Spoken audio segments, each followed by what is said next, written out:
La loi de la responsabilité. Vous avez l'impression d'en faire toujours plus que les autres, ou pour les autres, de donner plus que vous ne recevez. Peut-être vous êtes perfectionniste, très à l'écoute des autres, empathique. Vous essayez toujours de faire en sorte que tout soit parfait et de résoudre les conflits parce que vous ne supportez pas les tensions.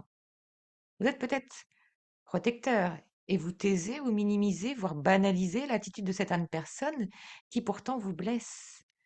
Alors écoutez bien comment la loi de la responsabilité s'adresse à vous maintenant. Délimiter votre cadre et les limites de votre responsabilité vous permet de laisser à l'autre, aux autres, leur part de responsabilité, autant que de créer des relations plus harmonieuses, plus coopératives. Le succès ou l'échec de toute entreprise, qu'elle soit familiale ou professionnelle, donc de votre et de vos entreprises, repose sur la qualité de coopération et de partage des responsabilités de chacun en fonction de sa place. Pour trouver cette harmonie, il faut d'abord que chacun de ses membres soit en harmonie avec lui-même, réconcilié avec ses pulsions, avec ses croyances, avec ses valeurs et ses idées.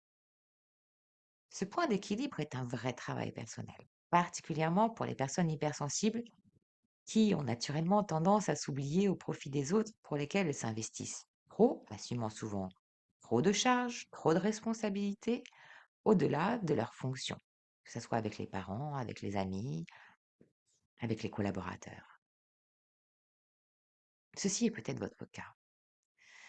Bien souvent, ce surinvestissement ne vous est pas reproché par les personnes qui profitent largement de votre temps, de vos connaissances, de votre intelligence, de votre empathie, de votre engagement et de votre sens si engagé du service.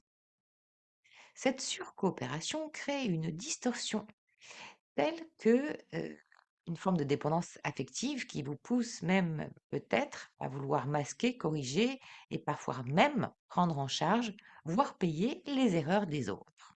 Ça vous parle? Trouver le juste équilibre entre le donner et le recevoir est donc juste de votre responsabilité pour que vos entreprises soient florissantes, que toutes vos relations puissent s'ajuster sur un juste équilibre gagnant-gagnant, basé sur le respect, la confiance et le soutien mutuel, et ainsi pour le bien commun. Alors, comme pour les précédentes lois, je vous propose de vous munir d'une feuille de papier, d'un stylo, et de faire quelques exercices de transformation. Premier exercice, résolution de conflits intérieurs et coopération en premier avec soi. Pour avoir un sens des responsabilités équilibré et juste envers soi-même et les autres, pour accomplir une véritable coopération dans ce monde, il faut d'abord avoir fait l'expérience intérieure de cette coopération. L'exercice qui va suivre agit sur votre subconscient afin d'harmoniser les parties conflictuelles de votre être. Il vous permet de régler vos conflits intérieurs tout en étant un excellent support de résolution de conflits dans nos rapports aux autres. Alors, je vous invite à créer un espace de paix intérieur par la respiration. Probablement que vous avez l'habitude déjà de ça. Et de visualiser un endroit, un espace de paix, avec un environnement qui vous sécurise, qui soit beau, qui soit harmonieux. Et vous imaginez une table avec deux chaises de chaque côté de cette table. Et vous allez inviter les deux parties opposées de vous-même, qui sont dans un conflit intérieur, à se révéler l'une après l'autre et à s'asseoir face à face sur ces chaises à cette table. Vous pourrez inviter, par exemple, une partie de vous-même qui représente votre esprit et une autre qui représente votre corps. Ou bien une partie de vous-même que vous aimez et une autre que vous n'aimez pas trop. Une partie venue du passé et une autre de l'avenir. Ou encore une partie de vous qui juge facilement et une autre qui aime pardonner. Qu'est-ce qui s'invite aujourd'hui, là, dans l'instant présent? Quelles sont les parties de vous? Et nous sommes des êtres multidimensionnels. Quelles sont les parties de vous qui demandent à s'inviter à cette table? Observez, respirez, souriez, contemplez les facultés de votre psyché. Qu'est-ce qui vient à votre écran? Demandez maintenant à chacune des parties quelles sont ses intentions positives à votre égard. Toutes les phases de votre subconscient ont leur raison, son d'être et chacune fait de son mieux pour servir l'autre. Observez l'attitude et la posture de chacune des parties et comment elles agissent et interagissent l'une avec l'autre. Sur quel mode de communication? Demandez aux parties, l'une après l'autre, et écoutez-les, de s'exprimer, d'exprimer leur point de vue, avec le plus d'objectivité possible, mais observez aussi les émotions qui vont avec. Est-ce que c'est la colère? Est-ce que c'est au contraire la résilience? Est-ce que c'est le doute? C'est la peur? C'est la tristesse? Ou au contraire, c'est la joie? C'est la foi? C'est l'harmonie? Et regardez comment en fait elles conversent. Et demandez-leur maintenant, elles se sont chacune exprimées, de trouver un terrain d'entente, de trouver cette voie du milieu, en votre centre.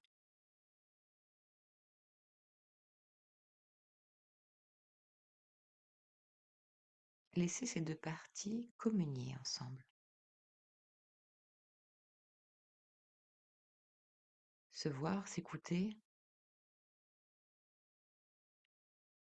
aller au-delà des voiles et des résistances,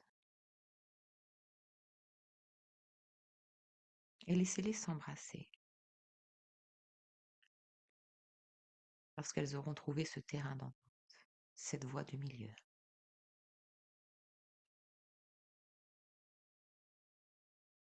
Vous voyez comme la paix s'installe en vous. Et dans cet état de paix, où vous avez posé la graine, le germe de la solution qui va ensuite se manifester en matière, vous pouvez être satisfait. C'était aussi simple que ça. Remerciez les deux parties. Remerciez votre inconscient de traiter ces informations de manière optimum pour votre plus grand bien et d'intégrer ces informations pour votre transformation dans les heures, jours et semaines à venir. Respirez.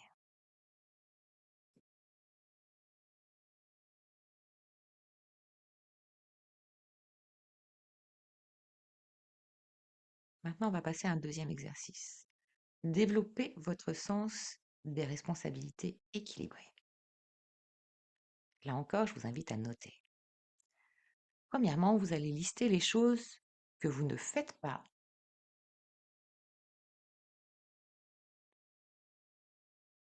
et qui vous plaisent.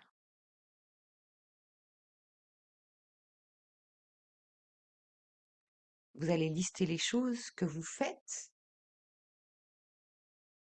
mais qui ne vous plaisent pas.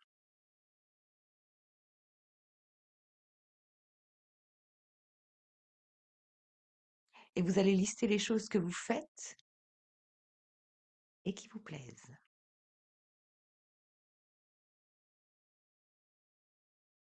Faites 3 listes. Listez les choses que vous faites mais qui ne vous plaisent pas. Listez les choses que vous faites et qui vous plaisent. Listez les choses que vous aimez faire mais que vous ne faites pas encore.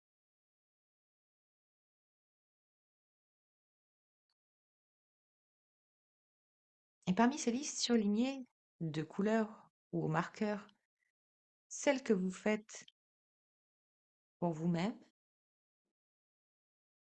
et d'une autre couleur celles que vous faites pour les autres.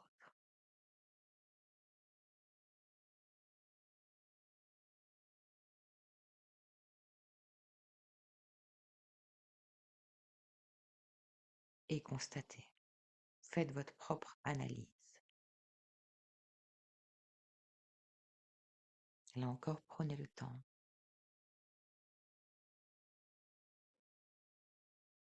Cet exercice est essentiel.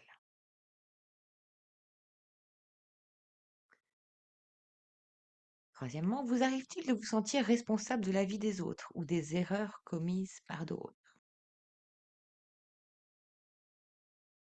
Si tel est le cas, vous pouvez noter le contexte, les circonstances, les personnes,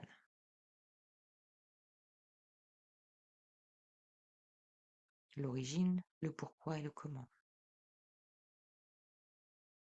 Ensuite, Dans quel domaine de votre vie affective, familiale, professionnelle avez-vous tendance à surcoopérer, à vous sentir responsable pour les autres?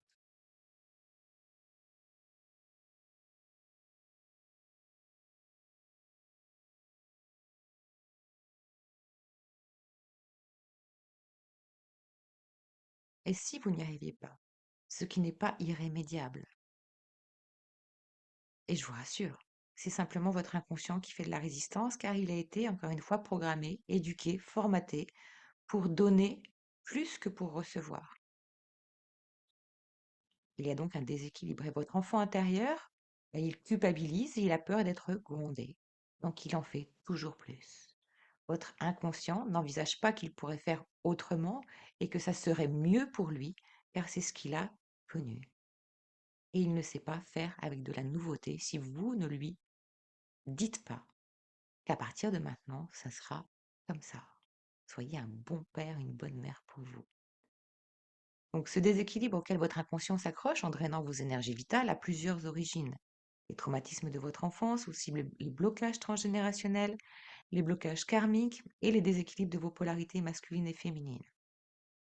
La bonne nouvelle, c'est qu'il vous est possible de replacer cet équilibre, comme on l'a dit, de remettre de la cohérence sur tous vos plans physiques, énergétiques, émotionnels, mental et spirituels. Il vous accompagne dans ce processus si c'est trop compliqué pour vous de suivre ces étapes tout seul et c'est bien normal. Retrouvez-moi sur méthodeagapé.com, je vous accompagne en mentoring individuel par des ateliers, des soins audio, des formations en ligne, des soins audio téléchargeables. J'espère que ce contenu vous a été utile et que vous en ferez bon usage. Merci de vos commentaires, merci de vos j'aime, merci de vos partages. Abonnez-vous à la Web TV Agapé en activant les notifications et je vous retrouve pour la prochaine loi universelle de l'équilibre. N'oubliez pas que votre bonheur se vit au présent et c'est à vous de le créer.